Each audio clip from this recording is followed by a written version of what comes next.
Disappointed for our players and our fans. I don't say this in a negative way for the past. I say this in a positive way for the future. That was a lot of fun having fans in there, giving our guys retired, and giving our guys fight and energy. That's what we're fighting to build here. And I get the fans that are going home today and they're disappointed, so are we. But stick with these guys, man. It's our guys are hurting right now. And, you know, the only time you hurt is when you commit. Nothing hurts if you just show up. It hurts when you commit. And, you know, disappointed in the loss in a game that we should have won. Did everything we practiced. We had some bad defensive plays under the last 5 minutes of regulation. We froze, unfortunately, but that's part of the youth. You know, we had some young guys out there and they froze. And give them credit, they could have missed, but they didn't. You know, you got to make threes or you got to make free throws to win these kind of games. And today we made neither. We didn't make threes, we didn't make free throws. My next question was going to be about the free throw shooting. Obviously, that was probably the biggest flaw. Can you just expand a little bit more on that, the impact that it had on tonight's game? It's, you know, you lose in overtime, you go 10 for 25 from the foul line. That's, you know, can't. You shot the free throws. We actually, and the free throws were created by execution offensively and unbelievable effort to rebound the basketball. But you can't keep getting empty possessions. It ended up, I think we were 0 for 5, 0 for 6 or something to start the second half. So when they make their push and they make their threes, if we had made free throws early in the second half, now coming into the last media, we're up 5 rather than up 2 or whatever it was. And, you know, but it's we made some defensive mistakes, but that's part of the journey. We still had to survive. If we still would have survived if we make free throws. And, you know, we knew Harvard was good defensively. We knew their point guard was good. Give him credit, man. That kid's a freshman. It's you know, sometimes you got to pat people on the butt and compliment them. Our guys did everything I could ask of them to figure out a way to win. Coach, you just mentioned Malik Mack, 32 points on the night. Mm-hmm. What was the main thing of trying to keep him from shooting as much as he did? You got to guard him. you got to guard him. It's he made some really hard shots. I haven't looked at his deal. I know he had 30 something. You know, he got to the line 9 times. You know, he's a good player. We tried to guard. Maybe we should have trapped him. You know, but that's not something when you got a team with so many first-year guys, there's only so many things you're prepared for this early in the year. And, you know, maybe we should have trapped him coming off those handoffs a little bit just to discourage him to be so aggressive. But we that's not something we've practiced. But our switching is aggressive. And we made one mistake on that switch, and he made us pay. He could have missed, but he didn't. And that's what I'm saying, you know. Like, we got open looks. We missed. He got a couple licks, and he didn't miss, and especially with the game on the line. Being left. During overtime, it felt like you guys were running things around the perimeter a lot, running things through the backcourt. Was that kind of your game plan to have a driving kick kind of offense, or did you want to feed Cohen a little more inside? Both. Now, that's where coaches get in trouble. Why? Because Josh hasn't made a free throw the whole game. So now the game's on the line. So they foul him, and he's got to go to the line. Where am I at there? Well, I haven't coached him long enough. Obviously, today wasn't a day that I had a lot of faith in him making free throws. You know, so I made the decision to go more at Matt Cross, have him attacking, and the stuff we were trying to do in the overtime. But it didn't happen, and you know, didn't happen. But you know, what hurt us was missed free throws, and we were defensively from about the 5-minute mark of regulation to even through the overtime, our defense let us down. All right, here. Aside from what Matt brings from a talent perspective, he was all over the floor, diving for loose balls, crashing the glass, 9 offensive rebounds. What kind of example does that set to the younger players of the team, knowing that, hey, the best player on the team is doing things like that? That's why our team has a chance.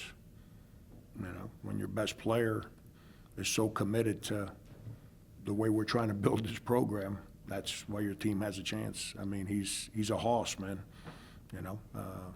He had some opportunities to finish some plays and, hit, not hit, I don't know. I'm not into, people calling fouls every play. It's not my thing. He's in a much better place as a basketball player right now to deal with that kind of game.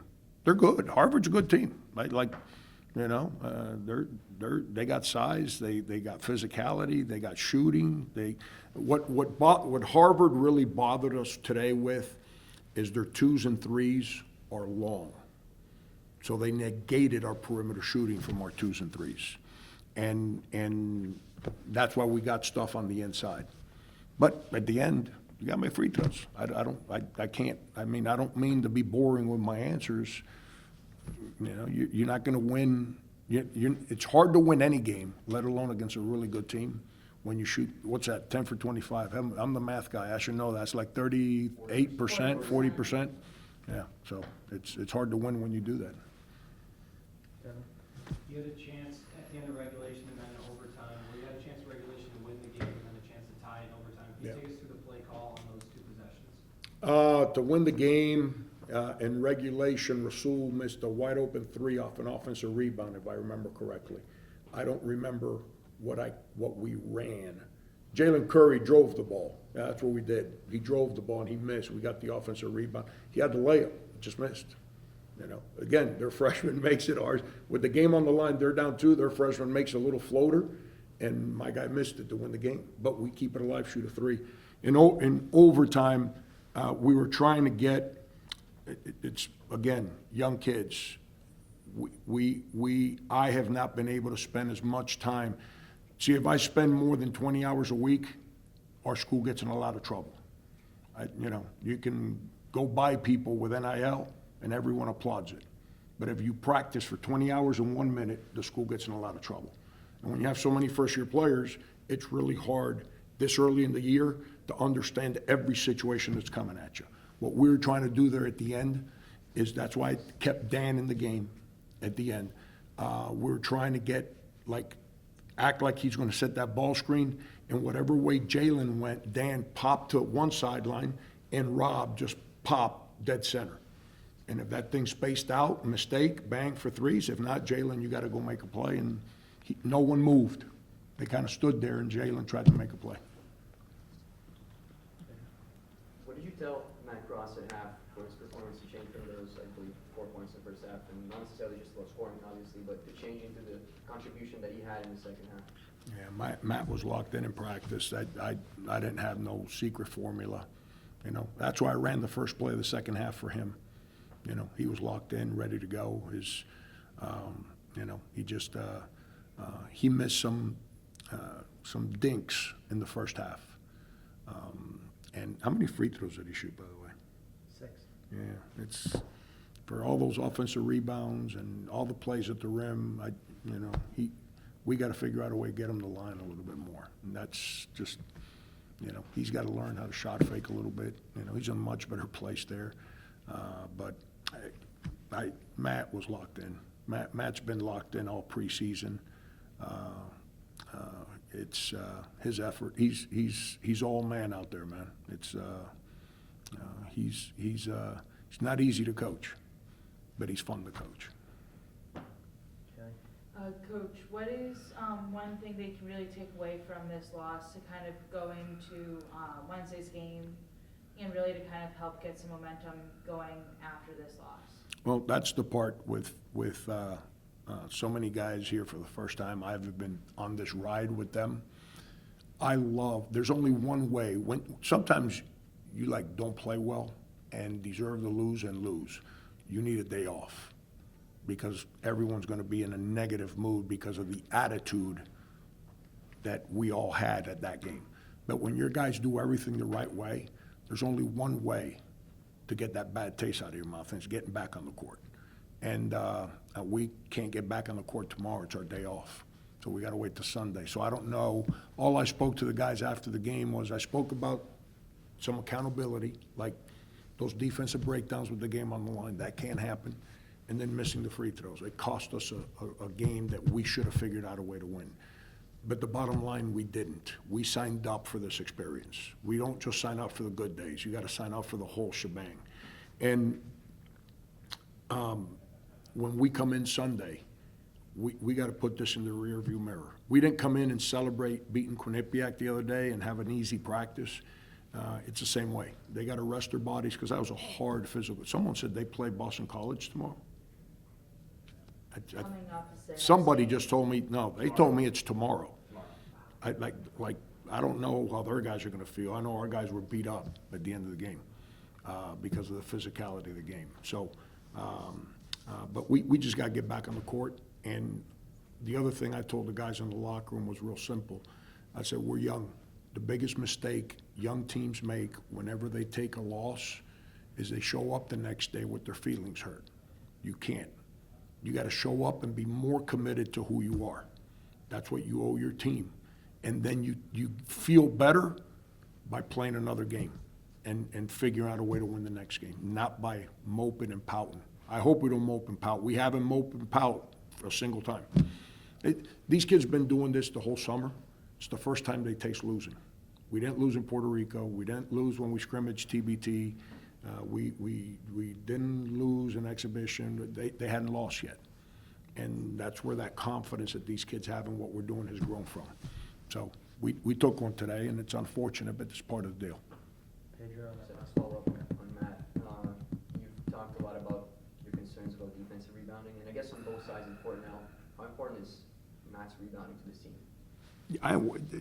Yeah, how important? Very important. You know, Josh Cohen, Daniel Sanford can't combine in a game like today for 9 rebounds. Can't. They can't play as many minutes as they play and grab combined 9 rebounds. It's just not, I think that's, how many Josh grabbed? combined 8, and Dan grabbed 2, 10, I'm sorry. I saw 7 late in the game for Josh. We can't have that from 2 guys that are playing that many minutes.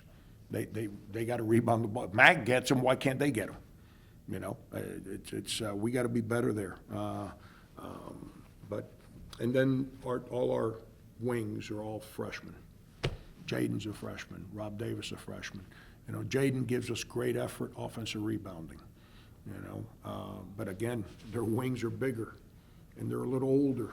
You know, Paget and I can't remember the other kid, the three-point shooter for them. Lesmond, yeah. Those 2 guys are bigger and they're older. And so, you know, Jalen couldn't get to some balls that he's gotten for us in the past today. Rob Davis, that's something he's got to get better at, you know. He's got to learn. That's part of the deal, excuse me. You know, now with Matuk being eligible after today, one of the things I'm going to mess around with some now is playing Matt, Daniel, and Josh together to figure out a way to create more physicality at the small forward spot. last one here to Garrett, front right. You've talked, obviously, all season about how Rasul and Keon and their growth and their development. Yeah. They each had 1 turnover tonight. And the physicality that you alluded to of this game, I mean, it seems like, you know, last year maybe those numbers would have been a lot higher. So what can you say about how important it is that they're taking care of the ball for this offense being the 2 guys that hold the ball the most? Yeah, you know, stinks for Rasul is he had a turnover on a bad play. And it's his only mistake of the game offensively. Like, missing shots, not a mistake, man. He took good shots, and we need him to take those shots, and he just didn't make some of them today. But, you know, he had that turnover, which is where they take the first lead, you know, and he drove a ball into an area that he should not have driven it into. He just made a mistake. And but those 2 guys and Matt, there's a reason our team plays the way it does right now. The commitment to everything that we do off the court and on the court is a direct derivative of those 3 guys. And they're hurt today, man. It's when you put in time to commit to something and you don't get the reward you want, it hurts. And that's okay. That pain is worth celebrating. The pain that doesn't work is the one where you just give in, give up, and get out of the way. There's no pain there. It's easy. It's easy to say, I ain't putting in the work. It's easy to get out of the way. This pain here makes you better. We'll be okay. Thanks, everyone. Thank you.